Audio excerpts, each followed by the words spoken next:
ഓം മഹേശ്വരിയേ നമഃ. ലളിത സഹസ്രനാമം അർത്ഥം. ഇന്ന് 6 വരി നാമങ്ങളുടെ അർത്ഥമാണ് പറയുന്നത്. വരികൾ ഏതെല്ലാം എന്ന് നോക്കാം. ഉന്മേഷ നിമിഷോൽപ്പന്ന വിപന്ന ഭുവനാവലി സഹസ്രശീർഷവദന സഹസ്രാക്ഷി സഹസ്രപാദ് ആബ്രഹ്മ കീടജനനി വർണ്ണാശ്രമ വിദായിനി നിജാജ്ഞരൂപനിഗമ പുണ്യഫലപ്രദ ശ്രുതി സീമന്ത സിന്ദൂരി കൃതപാദാബ്ജതൂളിക സകലാഗമ സന്തോഹ ശുക്തി മൗക്തിക പുരുഷാർത്ഥ പ്രതാപൂർണ ഭോഗിനി ഭുവനേശ്വരി അംബിക നാദിനിധന ഹരിബ്രഹ്മേന്ദ്ര സേവിത നാരായണി നാഥരൂപ നാമരൂപ വിവർജിത ഹീംകാരി ഹ്രീമതി ഹൃദ്യ ഹേയോപദേയവർജിത രാജരാജ്യാർച്ചിത രാജ്ഞീ രമ്യ രാജീവലോചന രഞ്ജിനി രമണീരസ്യ രണകിങ്കിണി മേഖല. ഇത്രയും വരികളുടെ അർത്ഥമാണ് നമ്മൾ ഇന്ന് നോക്കുന്നത്.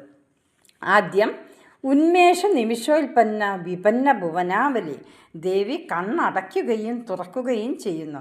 ദേവി കണ്ണ് തുറക്കുമ്പോൾ ലോകം ഉണരുന്നു. ദേവി കണ്ണടച്ചാൽ ലോകം നശിക്കുന്നു. അടുത്തത് സഹസ്രശീർഷവദന സഹസ്രാക്ഷി സഹസ്രപാദ്. സഹസ്രശീർഷവദന 1000 തലകളും വദനങ്ങളോടും കൂടിയവളാണ് ദേവി. സഹസ്രാക്ഷി 1000 കണക്കിന് കണ്ണുകളോട് കൂടിയവളാണ് ദേവി. ദേവിയുടെ വിരാട് സ്വരൂപത്തെയാണ് ഇവിടെ പറയുന്നത്. സഹസ്രപാദ് 1000 പാദങ്ങളോട് കൂടിയവളാണ് ദേവി. ആബ്രഹ്മ കീടജനനി വർണ്ണാശ്രമ വിദായിനി. ആബ്രഹ്മ കീടജനനി ബ്രഹ്മാവ് മുതൽ കീടം വരെയുള്ളവരുടെ അമ്മയായവൾ. സകല ചരാചര ജീവികളുടെ സകല ജീവികളുടെയും അമ്മയായവളാണ് ദേവി. അടുത്തത് വർണ്ണാശ്രമ വിദായിനി. ബ്രാഹ്മണ ക്ഷത്രിയ വൈശ്യ ശൂദ്ര എന്നീ 4 വർണ്ണങ്ങളും ദേവിയിൽ അടങ്ങിയിരിക്കുന്നു. ഈ വർണ്ണങ്ങളോട് കൂടിയവളാണ് ദേവി. നിജാജ്ഞരൂപനിഗമ പുണ്യഫലപ്രദ.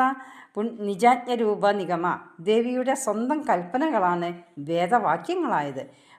പുണ്യഫലപ്രദ പുണ്യത്തിൻ്റെയും അപുണ്യത്തിൻ്റെയും ഫലം കൊടുക്കുന്നവളാണ് ദേവി. ദേവിയുടെ ഉപാസകന്മാരാണ് എന്ന് കരുതി തെറ്റ് ചെയ്താൽ തെറ്റിനുള്ള ശിക്ഷ ദേവി കൊടുക്കുന്നതാണ്. ശ്രുതി സീമന്ത സിന്ദൂരി കൃത പാദാബ്ജതൂലിക. ശ്രുതി ദേവതമാരുടെ സീമന്തരേഖയിൽ ദേവതമാർ ദേവിയെ നമസ്കരിക്കുമ്പോൾ ദേവിയുടെ പാദങ്ങളിലെ പൂമ്പൊടികൾ ഈ ദേവതമാരുടെ സീമന്തരേഖയിൽ പതിക്കുന്നു. അങ്ങനെ പൂമ്പൊടിയോട് കൂടിയവളാണ് ദേവി. സകലാഗമ സന്തോഹ ശുക്തി സമ്പുട മൗക്തിക മുത്തുമണി.